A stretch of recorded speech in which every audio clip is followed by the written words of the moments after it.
It being 11 a.m., pursuant to order made earlier today, the House will now proceed to statements by ministers. The Right Honourable Prime Minister.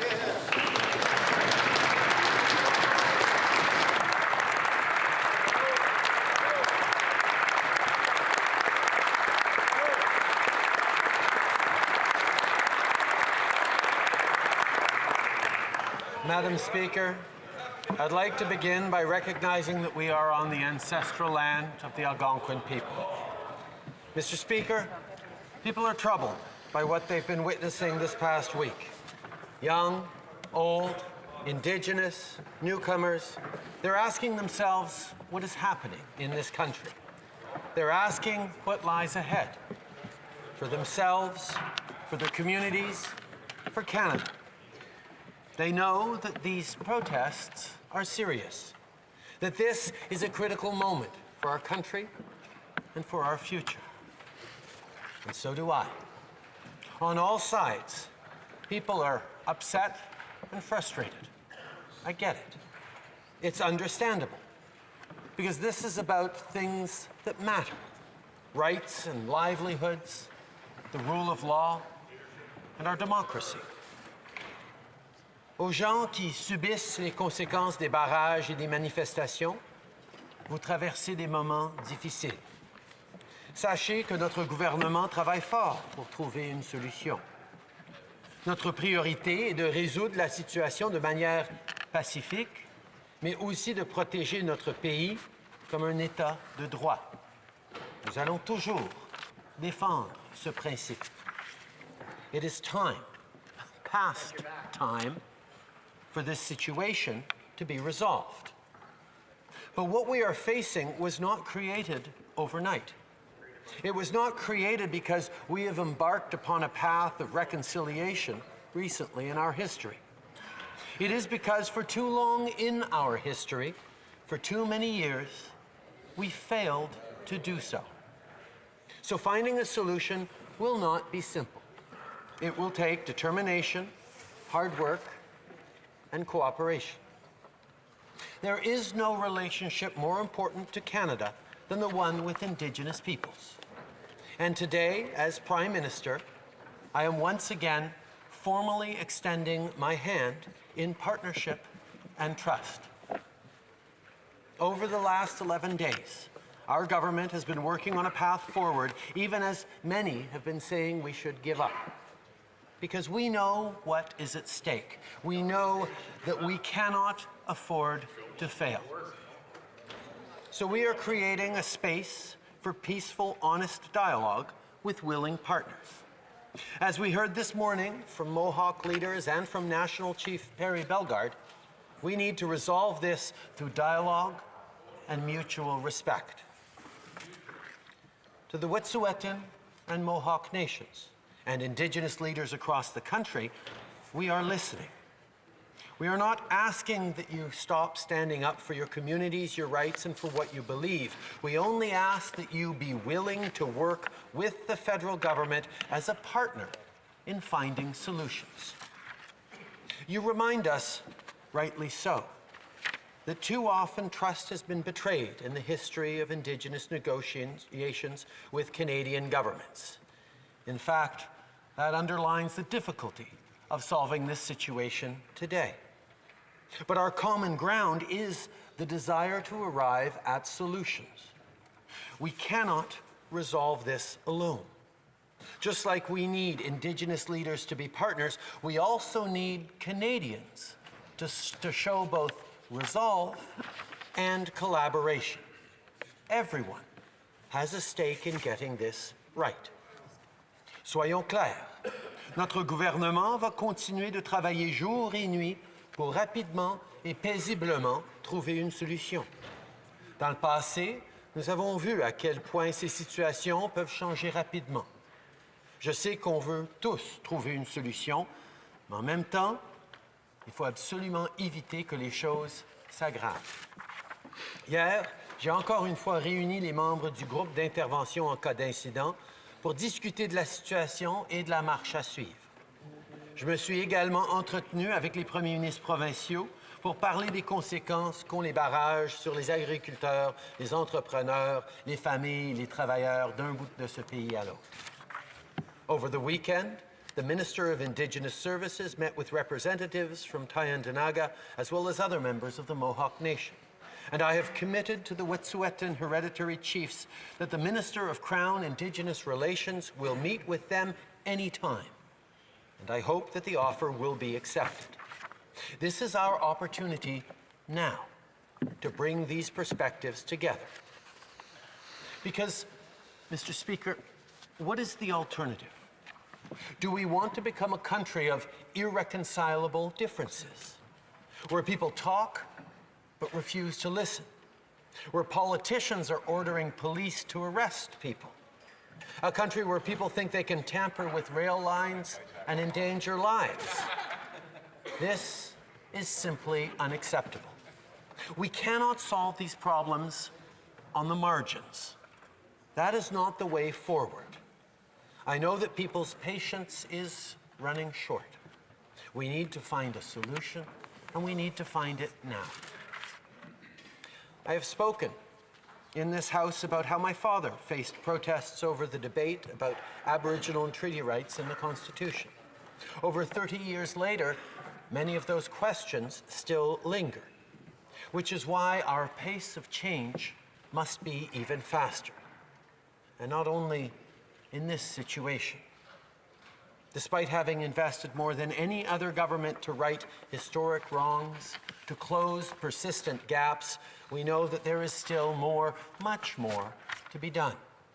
It is unacceptable that there are people who still don't have access to clean drinking water, that Indigenous women and girls still go missing and are murdered, that there are people without housing and good education. It is unacceptable that Indigenous peoples are still denied rights and lands, Mr. Speaker. So we need to keep finding solutions. And that can only happen by working together and by listening. Monsieur le Président, en tant que pays, nous sommes appelés à choisir la marche à suivre. C'est à nous de choisir le respect et la communication. Nous ne devons pas nous engager dans une voie où nous refusons d'écouter, où nous cédons aux hostilités. Ce n'est pas la solution. There are those who would want us to act in haste, who want us to boil this down to slogans and ignore the complexities, who think that using force is helpful. It is not. Patience may be in short supply, and that makes it more valuable than ever. Indigenous rights, climate action, law and order, building a clean economy, we will not achieve these things by degrading our Interrupt the Honourable Prime Minister. This is a very serious topic that we're discussing today, and I'm starting to hear heckling from both sides, which really troubles me. I just want everyone to take a deep breath and listen to the speakers that we have today. We have more coming. The Honourable Prime Minister. I think I might repeat my last sentence. Patience may be in short supply, and that makes it more valuable than ever.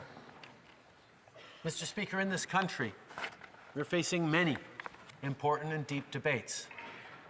Debates about the future livelihoods of our children, the future of our environment, our relations with countries around the world, our positioning on things that are fundamental at a time of anxiety. And more Canadians are impatient to see those answers. More and more people are frustrated that there is such uncertainty. And more we see those debates carried with increasing intensity on the margins of our democratic conversations. The place for these debates is here in this House. The place for these debates are around kitchen tables and community centres in this country. And yes, there is always a place for Canadians to protest and express their frustrations. But we need to ensure that we are also listening to each other.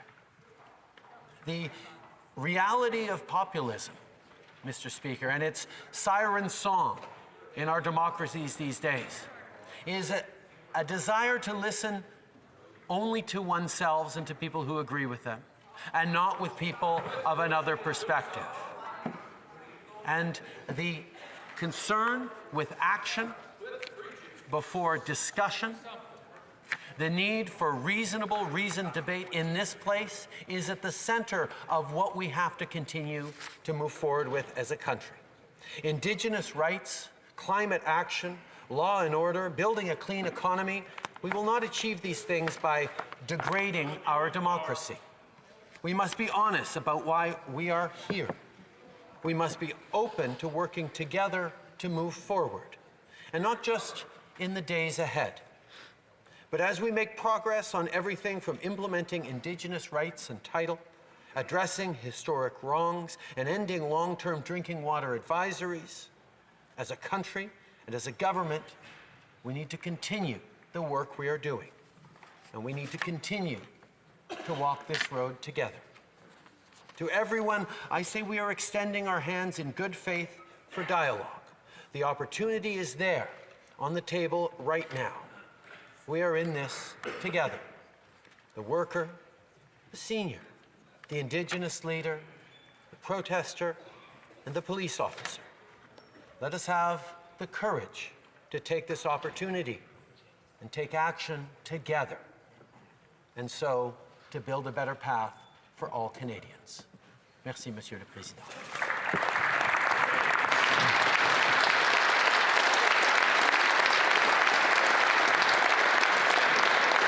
The Honourable Leader of the Official Opposition.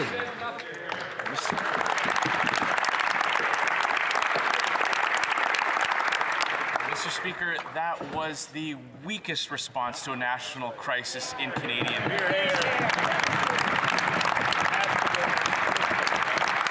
Now, I listened to the Prime Minister's word salad just now, Mr. Speaker, and at least two key things were missing. A clear denunciation that the actions of these radical activists are illegal, and some kind of an action plan that would put an end to the illegal blockades and get our economy back on track.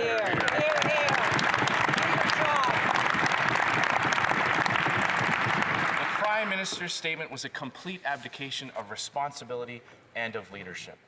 Je viens d'écouter la salade de mots du Premier ministre. Il manque quelques points importants. La dénonciation claire que les actions de ces activistes radicaux sont illégales et un plan d'action pour stopper ces barrages illégaux et remettre notre économie en marche. La déclaration du Premier ministre est un rejet total de responsabilité et un échec de leadership. Mr. Speaker, we are at an important time in our country's history, a time when we will have to decide who and what our country stands for. Will we be a country of yes, where big national projects can get built and our country can grow and develop? Or will our country be a country of no, where a few loud voices can shut down development and prosperity for all? Will our country be one of the rule of law, or will our country be one of the rule of the mob? Will we let our entire economy be held hostage by a small group, trampling over the legal system which has governed our country for more than 150 years? Because let me be clear, Mr. Speaker, standing between our country and prosperity is a small group of radical activists, many of whom have little to no connection to First Nations communities. Exactly. A bunch of radical activists who won't rest until our oil and gas industry is entirely shut down. Now, they may have the luxury of not having to go to work every day. They may have the luxury of not facing repercussions for skipping class, but they are blockading our ports, our railways, and our borders, and our roads and highways. And they are appropriating an Indigenous agenda which they are willfully misrepresenting. Hear, hear, hear.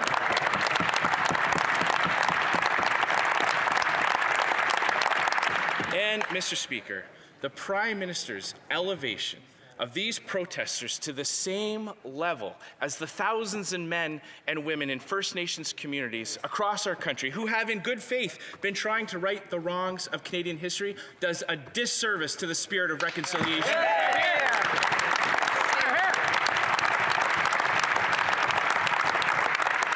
Prime Minister has emboldened and encouraged this kind of behavior by cancelling other big projects based on political consideration instead of on science and on facts. Permettez-moi d'être clair, Monsieur le Président. Un groupe d'activistes radicaux s'oppose à notre pays et à notre prospérité. Nombre d'entre eux ont peu ou pas de lien avec les communautés des Premières Nations.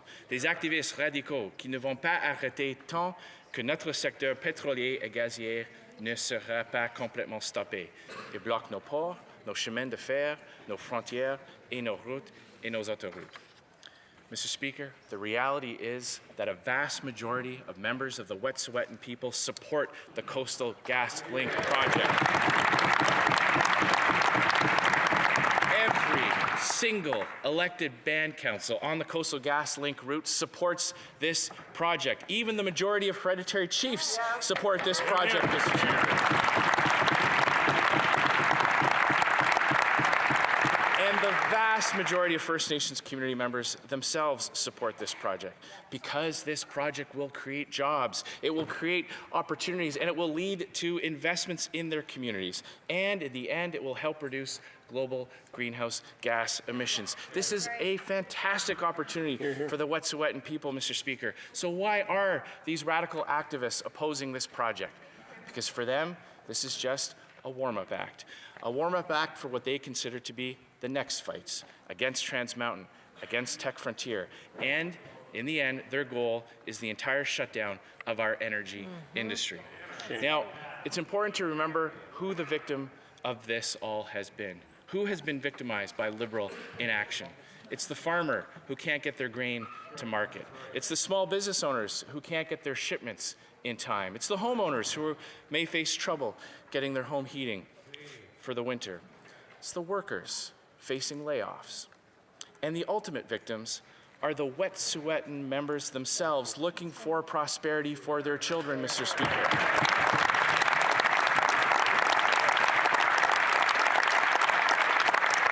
Now, Mr. Speaker, Conservatives have been calling for common sense and appropriate recommendations to end these illegal blockades. We've called on the Liberal government to enforce the rule of law.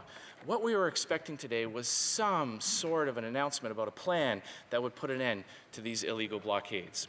Les conservateurs ont présenté des recommandations sensées et appropriées pour arrêter ces barrages illégaux. Instead, today, we heard literally nothing. Now, let me be clear, Mr. Speaker. Every single Canadian has the right to free speech. Everyone has the right to say their piece, regardless how much we may agree or disagree. But nobody, and I mean nobody, has the right to hold our economy hostage, Mr. Speaker.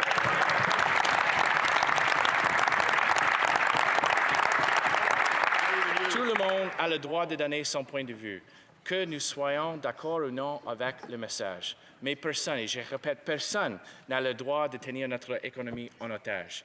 The blockades across our country are illegal, and it's time the government stepped in and did something about that.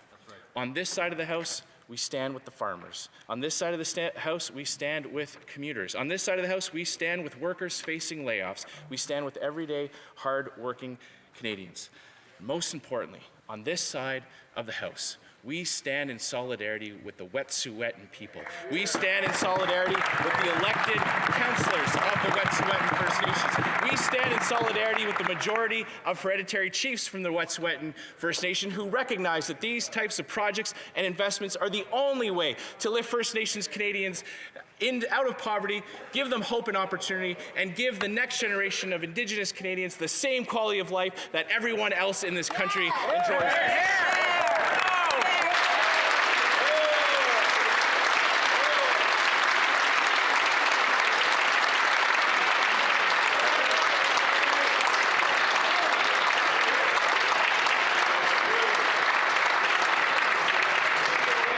L'honorable député de Belleuil-Chambly. No credibility, Andrew. No credibility.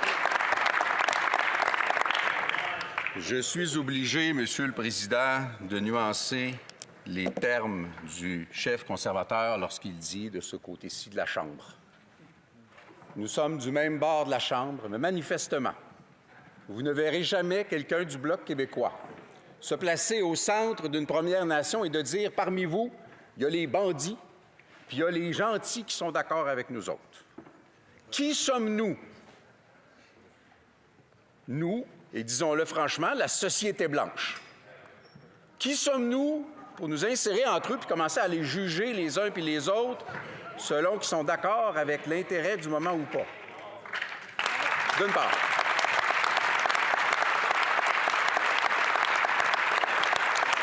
Alors, la ligne entre ce côté de la Chambre ou pas est ici. Outre ça, Monsieur le Président, je suis quand même obligé de demander au Premier ministre, mais ma foi, pourquoi 12 jours? Pourquoi a-t-il fallu qu'une crise qui s'annonçait nationale et grave, dès ses tout débuts, n'a-t-il d'intervention de sa part qu'au terme de 12 jours? Outre ça, pourquoi ai-je l'impression que je viens d'entendre un discours électoral de 2015? Des énoncés de valeurs, de principes, de vertus, tous plus louables les uns et les unes que les autres, avec, en effet, rien. Je comprends qu'une négociation doit exister quelque part. Je comprends qu'il doit y avoir des canaux de communication qui sont ouverts. Et je peux comprendre que le premier ministre ne veuille pas négocier sur la place publique. OK. Mais tu ne convoques pas le Parlement pour faire une adresse ministérielle si tu n'as rien à dire. Et c'est manifestement ce à quoi on vient d'assister. Les pistes de solution ne semblent pas beaucoup plus claires. Les pistes d'erreur, elles, par contre, se précisent. D'abord parce qu'on est dans le « où ». C'est comme s'il fallait, en cette Chambre, aujourd'hui, décider entre un respect nécessaire pour les Premières Nations ou ben donc l'économie canadienne. Comme si c'était d'emblée et irrémédiablement pas conciliable. Comme s'il n'était pas possible de trouver une solution à la crise qui permette, en effet, de remettre en mouvement de grands morceaux de l'économie canadienne et québécoise sans pour autant le faire au détriment de ce que veulent avoir comme discussion les Premières Nations. Moi, je pense que c'est possible. Et je vais faire un très, très bref détour. Je dis encore une fois, qui sommes-nous pour juger? Parce qu'après tout, on se revendique de la légitimité de nos démarches en invoquant une loi adoptée en 1876 qui a imposé aux Premières Nations un modèle de gouvernance qui venait de notre grande supériorité blanche. Et il y en a parmi eux qui disent « Hey, on n'est pas sûr que c'est la meilleure méthode. » Ce débat-là, à quelque part, leur appartient. Et c'est beaucoup de ça qu'il est question.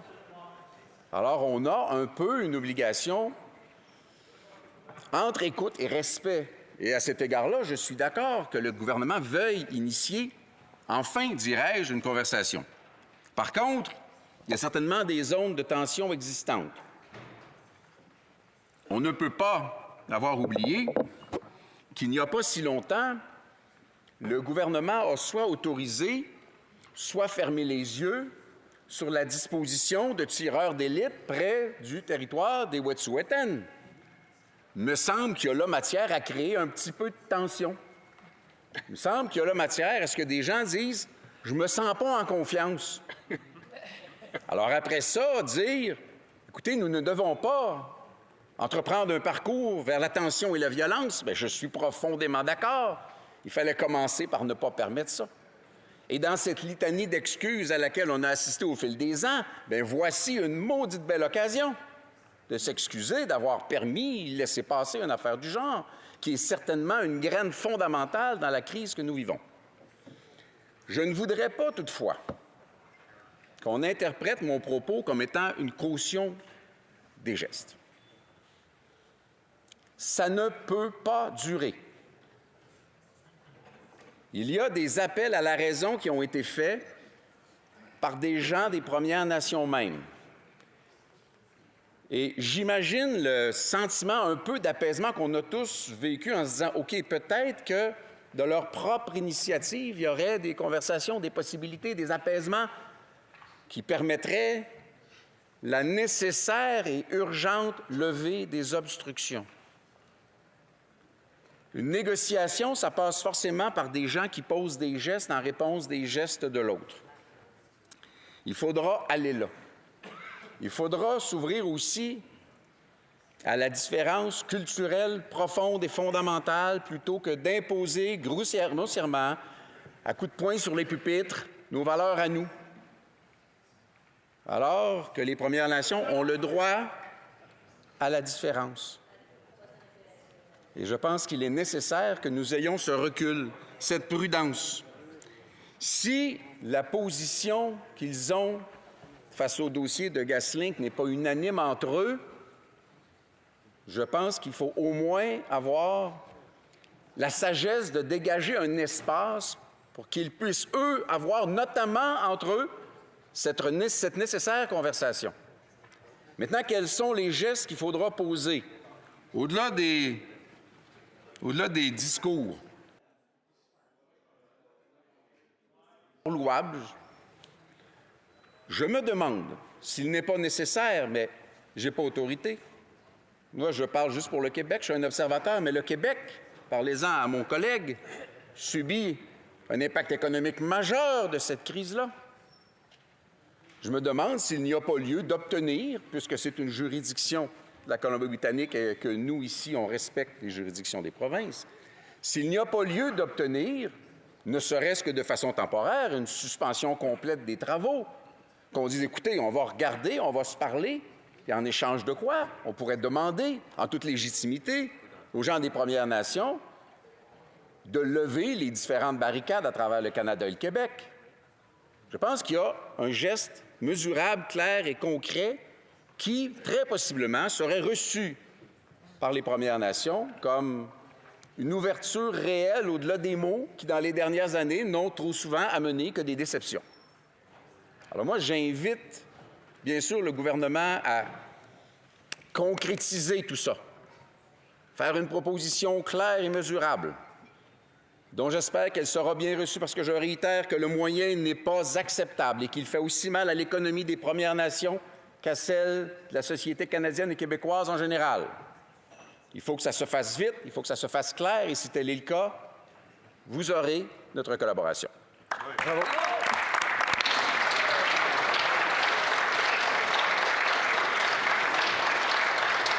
The honourable member for Burnaby South.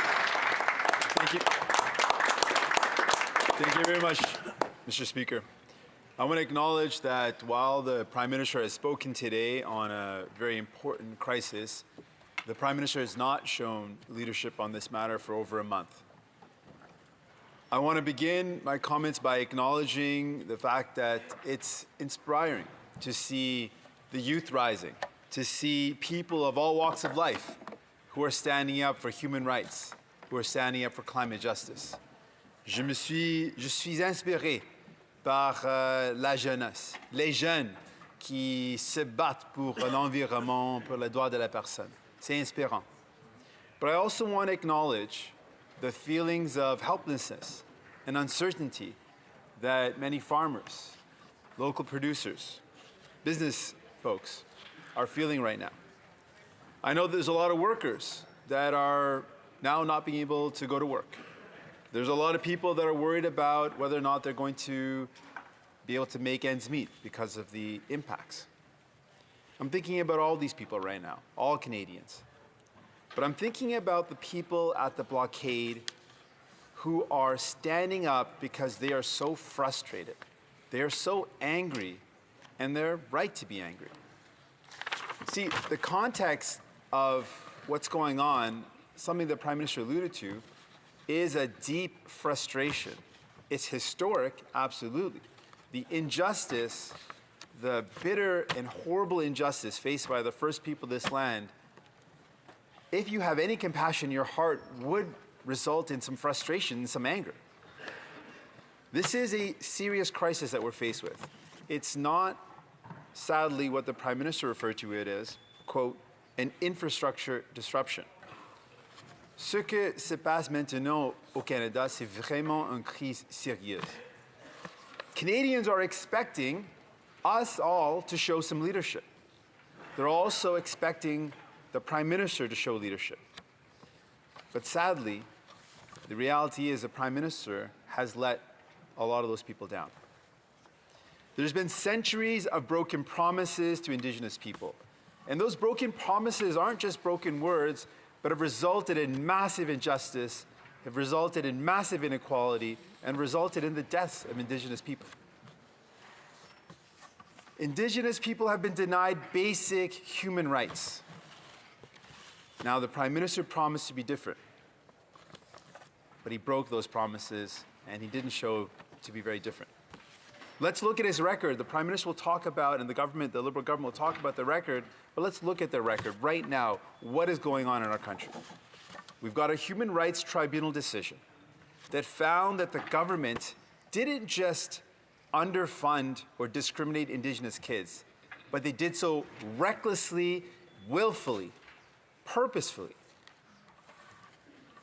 On top of that, to add insult to injury, this government is taking those kids to court and not even being clear about how many millions of dollars they're spending fighting these First Nation kids in court. Not only in child welfare has this Prime Minister and this Liberal government let down First Nations, Inuit and Métis when it comes to the funding of education for First Nations, when it comes to the underfunding of programs. Something as simple as a program to allow women to rightfully reclaim status, that program has been underfunded.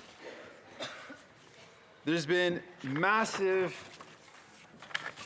inconsistencies with what the Prime Minister says and then what the Prime Minister does. We're in the year 2020. I can accept no excuse that the Liberal government, coming off of a 5-year majority, can ensure that every single Indigenous community in this country has clean drinking water. There is no excuse. With the technology and the wealth of our country, there is no excuse why clean drinking water as a right could not be assured. C'est complètement inacceptable. C'est incompréhensible comment en 2020, on ne peut pas atteindre la cible de s'assurer que toutes les communautés autochtones peuvent avoir accès à l'eau potable.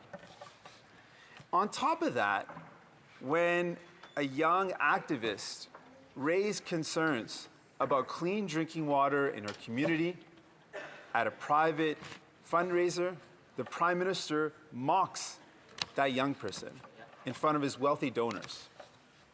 That's the response of this Prime Minister. And that's a part of why this crisis is where it is right now. The Prime Minister said that he knew better than elders and that what young Indigenous people really needed was just a place to store their paddles and their canoes. I mean, that does not show a respect of the seriousness and the gravity of the problems that colonialism has left on the first people of this land. And now speaking about the current issue. The Wet'suwet'en chiefs, nearly more than a month ago, made a request for the federal government to play a role. They specifically asked for the Prime Minister, they specifically asked for the federal government to play a role in resolving this conflict. Now, we asked the question, New Democrats asked the question to this government weeks ago. At the time, that question was laughed off. At the time, the Prime Minister said it was not his problem. He said, quote, entirely under provincial jurisdiction. Well, I'm glad to see the Prime Minister understands now that a nation-to-nation relationship means that all levels of government must play a role. And that means the Prime Minister must play a role. Hear, hear. It's encouraging, Madam Speaker, to see that the Prime Minister is not calling for police to be sent in. We've seen the consequences of that type of response, and we do not want to go there. But it's troubling, Madam Speaker, it's troubling that it's taken so long for the Prime Minister to realize that there is a role for him to play and for the federal government to play. C'est tellement troublant que ça a pris assez de temps pour le gouvernement de réaliser qu'il a un rôle à jouer pour régler cette crise. Now, the fix or the solution to all of this, it's going to require hard work. It's going to require that we respect the principles of a nation-to-nation relationship. And that means having dialogue, having conversations. And that means the Prime Minister and the federal government have to play a role. It means we need to find a peaceful way forward. It means we need to find a way that respects human rights, the freedom of press, and most of all, the fundamental rights of Indigenous people. The Truth and Reconciliation Commission laid out a path forward. The United Nations Declaration on the Rights of Indigenous People lays a course forward. But the TRC's path forward are calls to action, not calls to empty words. It's time for this government to back up those words. It's time for the Prime Minister to back up the words with real action. C'est maintenant le moment pour les actions concrètes. Ce n'est pas le temps pour les belles paroles, c'est le moment pour des actions concrètes pour régler le problème, pour réaliser la justice pour la communauté autochtone. This is our chance to do better. Not to just say better, but to actually do better. Now, if the Prime Minister is ready to move forward in a path of justice and fairness, then he can count on the New Democrats to work together to delivering real solutions that see a path forward for justice and fairness and that see a path forward out of this crisis. Thank you very much. Merci beaucoup. Honorable député de Saanich, go forwards. Merci, Madame la Présidente, et merci à tous mes collègues pour l'opportunité aussi de parler un peu, de prendre la parole sur cette situation d'urgence, une situation qui demande à tout le monde, qui exige pour tous et tous de faire face à la réalité de l'injustice et le défi de réconciliation. This is a very important debate and this is a very important moment. In the constituency week, when I was home in my riding, one of my constituents said, as we discussed the blockades and discussed inconvenience and discussed what it means for settler culture Canadians to face inconvenience when Indigenous people have had their land stolen from them, their children stolen from them, their culture stolen from them in efforts to annihilate who they are as peoples, we have to weigh our inconvenience against the challenge of the moment. And this one constituent said to me, Priscilla said, can't we focus on the opportunity of such a rich conversation? When I heard some of the words of my colleagues, the words of the leader of the official opposition reminded me of something, so I flipped through to them.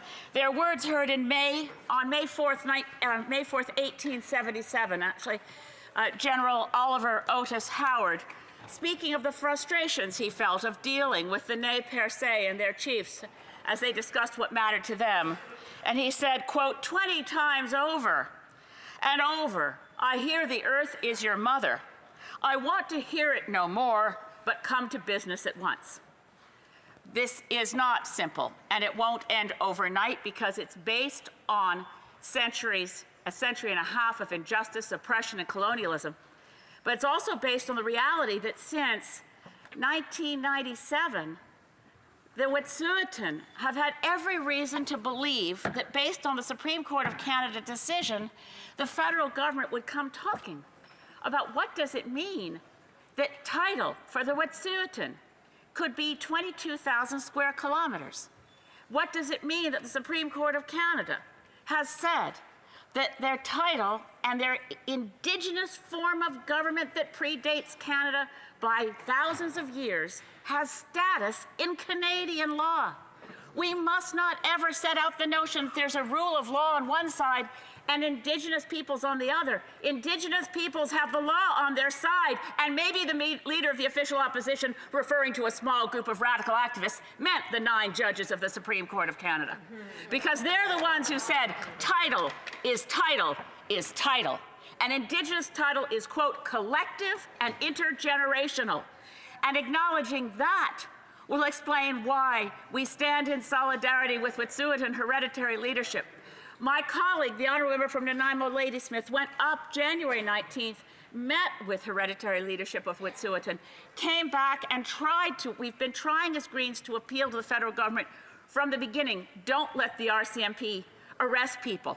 Don't let the RCMP, that huge encampment, what that cost Canada, a whole year of a remote location of RCMP detachment encampment on the edge of Wet'suwet'en territory. It's very remote. My colleague, the member for Nanaimo Ladysmith, got there and found that, yes, they had offered an alternative route. This was acknowledged, by the way, in the injunction case that granted an injunction to Coastal GasLink. The Wet'suwet'en hereditary chiefs had offered another location that avoided the Queese Trail, but Coastal GasLink, according to the court, unilaterally rejected the alternative. The federal government has to step up here. I'm glad the federal government is stepping up. It's true that on February 5th in this place, the Prime Minister said that this, quote, this is an issue entirely within provincial jurisdiction, unquote. That's true insofar as the pipeline goes. It doesn't cross a provincial border. But it's massively untrue when we talk about Indigenous rights, the Delgamuukw decision of 1997, the Chilcotin decision of 2014, and the big question, when First Nations win in our courts, what's the statute of limitations on us doing anything about it? The Wet'suwet'en have been enormously patient, and the Unistoten camp has been sitting there for 10 years. Ce n'est pas une question de grande surprise qu'il y a résistance des peuples autochtones partout au Canada. C'est clair. Il y a clair dans toutes les ententes. The Indigenous leadership across Canada has been saying for quite some time, if someone marches on your territory, we'll respond as if they'd marched on our territory. This is an aspect of solidarity, but for the solidarity of Indigenous peoples across Canada and their allies, people like me, people who are settler culture Canadians who recognize that this is a turning point for this country, where we actually mean what we say. When I heard the brilliant comment of the brilliant senator and former Justice Murray Sinclair from the other place, who said, what is this once again, as in Paul Simon and the Boxer, a pocket full of mumbles, such are promises. We must set aside our pocket full of mumbles. We must be serious in our intent. This is a land issue, this is a title issue, this is a justice issue, and it is only very incidentally a pipeline issue. C'est clair maintenant, on doit faire face à la réalité d'injustice, on doit faire face à la réalité et la grande promesse de réconciliation. Maintenant, c'est le moment de dire oui au peuple autochtone et non à les cris comme tout le monde dans des autres discours qui disent que c'est un groupe radical. C'est pas vrai. C'est un groupe qui sont engagés dans le grand projet de justice. Now is the moment for Canada to face our moment of truth. Our moment of truth, justice, and reconciliation. Thank you.